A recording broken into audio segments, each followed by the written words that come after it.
Hello दोस्तों, स्वागत है आपका आपके अपने YouTube channel my English guide पर। दोस्तों, बहुत लंबे समय से मैं वीडियो नहीं डाल पा रहा था कुछ रीजंस के कारण, लेकिन अब मैं लगातार वीडियोस भेजता रहूँगा जैसे आपकी इंग्लिश अच्छी हो जाएगी। आई होप सो दोस्तों, करते हैं शुरुआत। आज हम सबसे पहले समझेंगे इंट्रोडक्शन ऑफ टेंसेस, यानी कि टेंसेस क्या हैं, टेंसेस के बारे में समझेंगे और टेंसेस को बनाने के लिए हमें क्या करना है उसको समझेंगे। और हाँ दोस्तों, मैं आपको कोई स्पेशल लैंग्वेज का यूज़ नहीं करूँगा, बिल्कुल साधारण नॉर्मल लैंग्वेज में पढ़ाने वाला हूँ ताकि फटाफट हम इंग्लिश को समझ जाएं और इंग्लिश को लेकर कोई हमारे डाउट ना बचे। तो हम पहले पढ़ते हैं टेंस की definition. Tense is the time described by verb. Tense एक टाइम है जिसको हम वर्ब से प्रेजेंट करते हैं, वो चाहे पास्ट में हो या प्रेजेंट में हो या फ्यूचर में हो।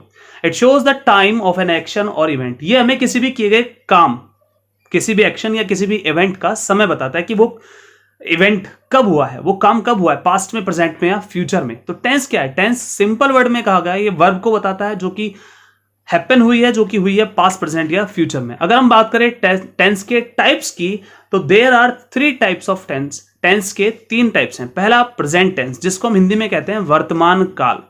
जितने भी टेंस के, जितने भी सेंटेंसेस के लास्ट में है शब्द लिखा होता है, वो सब प्रेजेंट काल के होते हैं, यानी कि प्रेजेंट टेंस के होते हैं। सेकंड की अगर हम बात करें तो सेकंड होता है पास्ट टेंस, जिसको हम कहते हैं भूतकाल। पास्ट में जो कुछ भी हुआ था, जो कुछ भी हमने पास्ट में किया था, वो सब कुछ रिप्रेजेंट करते हैं हम पास्ट टेंस के थ्रू, भूतकाल के थ्रू, और ज्यादातर इसमें था शब्द आता है। और थर्ड होता है फ्यूचर टेंस। फ्यूचर टेंस मतलब जो कुछ हम आने वाले समय में करेंगे, जो कि हम फ्यूचर में करेंगे, उसको फ्यूचर टेंस से बताते हैं और इसको हम कहते हैं भविष्य काल। और इसमें होता है गा, होगा, ये करेंगे, वो करेंगे। तो यहां 3 पार्ट होते हैं हमारे टेंसेस के। तो मैंने बताया टेंस क्या है। टेंस बताता है कि वर्ब, कोई भी एक्शन, कोई भी इवेंट कब हुआ है, पास्ट में, प्रेजेंट में, फ्यूचर में। और इसके 3 टाइप्स होते हैं, प्रेजेंट टेंस, पास्ट टेंस और फ्यूचर टेंस। प्रेजेंट टेंस के लास्ट में ज्यादातर है शब्द आता है। मैंने खाना खा, मैं ये करता हूं, मैं वो करता हूं, मैं यहां जा रहा हूं, मैं वहां जा रहा हूं, मतलब है शब्द आता है मोस्टली। पास्ट टेंस के लास्ट में था शब्द आता है, जिसको हम कहते हैं भूतकाल। और फ्यूचर टेंस के लास्ट में गा शब्द आता है, जिसको हम कहते हैं भविष्यकाल। तो अब हम बात करते हैं कैटेगरीज ऑफ टेंसेस। टेंस की कितनी कैटेगरीज होती है? देखिए, 3 टेंस के पार्ट होते हैं और हर पार्ट की 4 कैटेगरी होती है। हर पार्ट की कितनी कैटेगरी होती है? 4 कैटेगरी होती है। तो आइए इन चारों कैटेगरी को समझते हैं। फर्स्ट हम अगर बात करें इंडेफिनिट, यानी कि सिंपल टेंस इनको कहते हैं। जो भी हमारी नॉर्मल लाइफ होती है, वो चाहे पास्ट से रिलेटेड हो, चाहे वो प्रेजेंट से रिलेटेड हो, चाहे वो फ्यूचर से रिलेटेड हो, जो हमारी नॉर्मल लाइफ होती है उसको हम हमेशा सिंपल टेंस में ही बोलते हैं। मैं ये करता हूं, हाँ मैंने किया था, या हाँ मैं करूंगा, एक्सेट्रा। सारी सिंपल लाइफ को हम इंडेफिनिट यानी कि सिंपल टेंस में ही बोलते हैं। सेकेंड हम बात करते हैं कंटिन्यूअस टेंस। कंटिन्यूअस को प्रोग्रेसिव टेंस भी कहा जाता है। बेसिकली इसमें जो काम हो रहा है, या जो काम हो रहा था, या जो काम हो रहा होगा, हम मानते हैं, वो सारे टेंस इसमें आते हैं। बेसिकली कंटिन्यूअस टेंस में रहा शब्द जरूर पाया जाता है। ये इसका मोस्ट इंपॉर्टेंट फीचर है कि इसमें रहा शब्द पाया जाता है। रहा है, रहा था या रहा होगा। ठीक है, ध्यान रखना, बहुत आसान है कंटिन्यूअस को पहचानना, इसमें रहा शब्द जरूर आता है। और अगर हम बात करें कंटिन्यूअस टेंस की, तो इसमें वर्ब लगाना बहुत आसान है। सभी कंटिन्यूअस टेंस में वर्ब की फर्स्ट फॉर्म में आईएनजी ही लगेगी, इसलिए टेंशन लेने की तो कोई बात रहती नहीं। ज्यादातर हमारे साथ टेंशन ये होती है यार, कौन सी वर्ब लगाएं, कौन सी वर्ब ना लगाएं, वर्ब को लेकर बहुत कंफ्यूजन है। तो बिल्कुल टेंशन फ्री समझ लीजिएगा, जितने भी कंटिन्यूअस टेंसेज होते हैं सब में वर्ब की फर्स्ट फॉर्म में आईएनजी ही आएगी, ये फिक्स है। ठीक है, थर्ड हम बात करते हैं perfect tense. Perfect tense basically बताते हैं काम का पूरा होना, काम का कंप्लीट होना बताते हैं। वो चाहे पास्ट में हुआ हो, चाहे प्रेजेंट में या फ्यूचर में।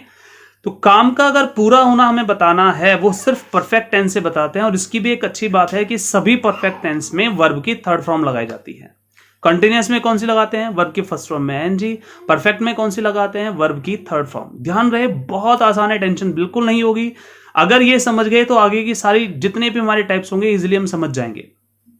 और लास्ट हम बात करते हैं परफेक्ट कंटिन्यूअस टेंस। अब देखिए, हमने बात कहा परफेक्ट कंटिन्यूअस। परफेक्ट मतलब काम पूरा हो रहा है लेकिन समय दिखाया जा रहा है।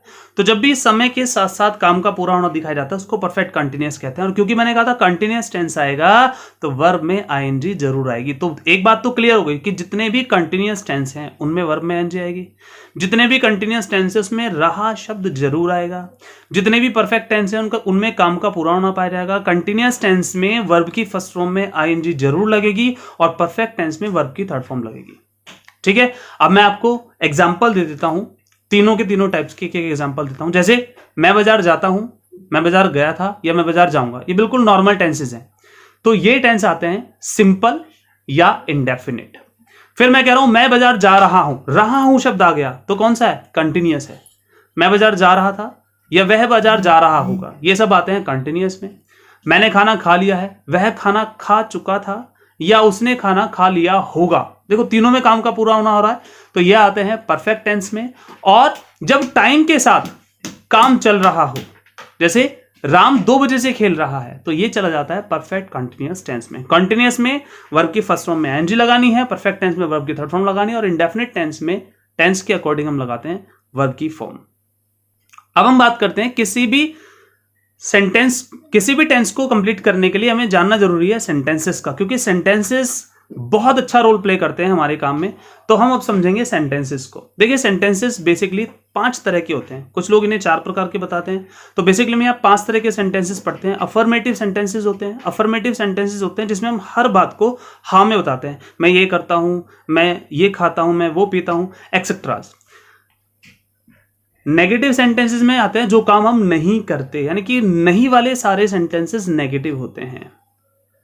इंटेरोगेटिव मतलब जो भी सेंटेंस आपसे क्वेश्चन करते हैं, जितने भी सेंटेंसेस क्वेश्चन से रिलेटेड होते हैं उन सभी को इंटेरोगेटिव सेंटेंसेस कहते हैं। एक्सक्लेमेटरी सेंटेंसेस को संबोधन वाले सेंटेंसेस कहा जाता है। बेसिकली आप लोगों ने अगर पढ़ा होगा तो एलास और एक्सेट्रा से रिलेटेड सारे सेंटेंसेस एक्सक्लेमेटरी आते हैं। इसमें एक एक्सक्लेमेटरी साइन आता है इस तरह का, ये साइन एक्सक्लेमेटरी साइन होता है, और जब ये वाले सेंटेंसेस मिलते हैं तो उनको एक्सक्लेमेटरी कहते हैं। और लास्ट में आते हैं इंपेरेटिव सेंटेंसेस। इंपेरेटिव सेंटेंसेस को बेसिकली कहा जाता है किसी के बारे में अच्छा कामना करना, प्रेरणा करना, और एक्सेट्रा मतलब इससे रिलेटेड सारे सेंटेंसेस आते हैं इंपेरेटिव में। To make a sentence we need to know, और किसी भी सेंटेंस को बनाने के लिए हमें क्या क्या जानना है उस पर भी ध्यान दें। पहले एक बार बता दूं, सेंटेंसेस बेसिकली 5 तरह के हुए। अफर्मेटिव, जितने भी काम हम करते हैं, कर रहे हैं या करेंगे, या जो भी हमने किया था वो सब अफर्मेटिव में एक्सप्लेन करते हैं। जो हम नहीं करते हैं, जो हम नहीं कर रहे हैं, जो हम नहीं करेंगे, या जो कुछ हमने नहीं किया है, वो सब कुछ किस में आता है? नेगेटिव में आता है। क्या वाले सेंटेंसेस, क्वेश्चन वर्ड वाले सारे सेंटेंसेस आते हैं इंटेरोगेटिव में। संबोधन वाले सारे सेंटेंसेस आते हैं एक्सक्लेमेटरी में। और इच्छा, कामना, भावना, इन सब से रिलेटेड सेंटेंसेस आते हैं इंपेरेटिव में। ठीक है, अब हमें सेंटेंस बनाने के लिए क्या क्या चीज समझनी है उस पर ध्यान दें।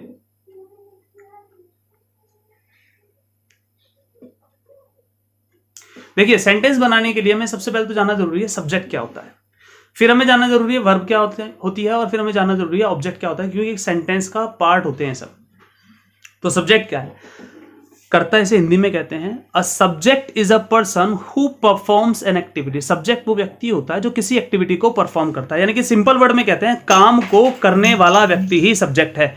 मैं पढ़ा रहा हूं, कौन पढ़ा रहा है? मैं। तो मैं क्या हूं? मैं सब्जेक्ट हूं। काम को करने वाला, जो भी काम को करने वाला है वो सब्जेक्ट होता है। राम बाजार जा रहा है, कौन बाजार जा रहा है? राम बाजार जा रहा है। राम क्या है? सब्जेक्ट है। गीता खेल रही है, कौन खेल रही है? गीता खेल रही है। गीता क्या है? सब्जेक्ट है। तो काम को करने वाला व्यक्ति जो भी काम को कर रहा है, जो भी एक्टिविटी को परफॉर्म कर रहा है, उसको सब्जेक्ट कहते हैं। बेसिकली अगर हम यहाँ बात करें तो सब्जेक्ट में हम किस किस को मानते हैं? आई, जिसे हम हिंदी में कहते हैं मैं, वी, जिसे हम हिंदी में कहते हैं हम, यू, जिसे हम हिंदी में कहते हैं तुम, दे, जिसे हम हिंदी में कहते हैं वे, ही, जिसे हम हिंदी में कहते हैं वह। याद रहे, ही डोमिनेट करता है लड़का यानी कि बॉय। शी हिंदी में कहते हैं वह, ये लड़की के लिए। इट, इसे भी हिंदी में वह कहते हैं, लेकिन ध्यान रखना इट को बेसिकली नॉन लिविंग थिंग्स या उन चीजों के लिए यूज करते हैं जो मेल और फीमेल को डिफाइन नहीं करते।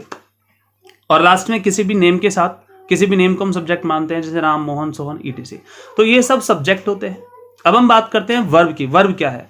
Verb is an activity which is performed by the subject. Verb एक एक्टिविटी है जो सब्जेक्ट परफॉर्म कर रहा है। मैं पढ़ा रहा हूं, तो मैं क्या कर रहा हूं? मैं पढ़ा रहा हूं। पढ़ाना मेरी एक्टिविटी है, तो वर्ब है। राधा खेल रही है, राधा क्या कर रही है? राधा खेल रही है। खेलना ये राधा की एक्टिविटी है, तो राधा खेल रही है, यहां पर खेलना वर्ब है। मोहन लिख रहा है, तो लिखना क्या है? वर्ब है। तो हम यानी कि सब्जेक्ट जो भी एक्टिविटी परफॉर्म कर रहा है उसे वर्ब कहते हैं। नीचे एग्जाम्पल दिया है सच एज प्ले, गो, सिंग, ये सब क्या है? वर्ब है। एंड थर्ड और लास्ट हम पढ़ते हैं ऑब्जेक्ट। किसी भी सेंटेंस को बनाने के लिए ऑब्जेक्ट को जानना बहुत जरूरी है। ऑब्जेक्ट क्या है? An object is that word which is directed by the main verb of the sentence. Sentence की मेन वर्ब से जिस वर्ड को डायरेक्ट किया जा रहा हो वही ऑब्जेक्ट है। ध्यान रखना, बहुत इंपॉर्टेंट है। मैं इंग्लिश पढ़ा रहा हूं, तो पढ़ा रहा हूं, क्या पढ़ा रहा हूं? इंग्लिश। तो इंग्लिश क्या है? ऑब्जेक्ट है। राधा गाना गा रही है, क्या गा रही है राधा? गाना। तो गाना क्या है? ऑब्जेक्ट है। मोहन पत्र लिख रहा है, क्या लिख रहा है मोहन? पत्र। तो पत्र क्या है? ऑब्जेक्ट है। तो ऑब्जेक्ट है वो वर्ड जिस पर वर्ब डायरेक्ट फोकस किए हुए है, उसको क्या कहते हैं? ऑब्जेक्ट कहते हैं। Such as Singh a song में a song object, write a letter में a letter object, read a book क्या है? ऑब्जेक्ट है। तो आई होप दोस्तों आपको ये सारी बातें समझ में आ गई हो। हमने आज किया था इंट्रोडक्शन ऑफ टेंसेस, जिसमें हमने पढ़ा टेंस क्या होता है, टेंस के कितने टाइप्स होते हैं। 3 टाइप्स होते हैं, प्रेजेंट टेंस, पास्ट टेंस और फ्यूचर टेंस। हमने पढ़ा कितनी कैटेगरीज होती हैं एक टेंस की, वो चाहे प्रेजेंट टेंस हो, चाहे पास्ट टेंस हो, चाहे फ्यूचर टेंस हो। एक टेंस की 4 कैटेगरीज होती हैं, indefinite, continuous, perfect and perfect continuous. उसके बाद हमने पढ़ा, इन सब के बाद हमने पढ़ा टाइप्स ऑफ सेंटेंसेस, क्योंकि किसी भी टेंस को कंप्लीट करने के लिए सेंटेंसेस का आना बहुत जरूरी है। बेसिकली हमने यहाँ 5 तरह के सेंटेंसेस पढ़े हैं, affirmative, negative, interrogative, exclamative, imperative. और फिर हमने पढ़ा है कि एक सेंटेंस को बनाने के लिए हमें किस किस चीज की जरूरत है। तो बेसिकली 3 चीजें तो चाहिए, सब्जेक्ट, वर्ब और ऑब्जेक्ट। सब्जेक्ट काम को करने वाला, वर्ब सब्जेक्ट के द्वारा किया गया कार्य, और ऑब्जेक्ट जिस वर्ड पर वर्ब का सबसे ज्यादा फोकस हो उसको क्या कहते हैं? ऑब्जेक्ट कहते हैं। आई होप दोस्तों आपको ये वीडियो समझ में आई हो। अगर ये वीडियो समझ में आई हो तो इसको लाइक, शेयर और सब्सक्राइब करना न भूले। चैनल को जल्दी से सब्सक्राइब कर ले। मैं आपसे वादा करता हूं हम अब बहुत सारी वीडियो लाने वाले हैं जिससे आपकी इंग्लिश इंप्रूव हो जाएगी और आप फटाफट इंग्लिश सेंटेंसेस को बना सकेंगे। So thank you for watching.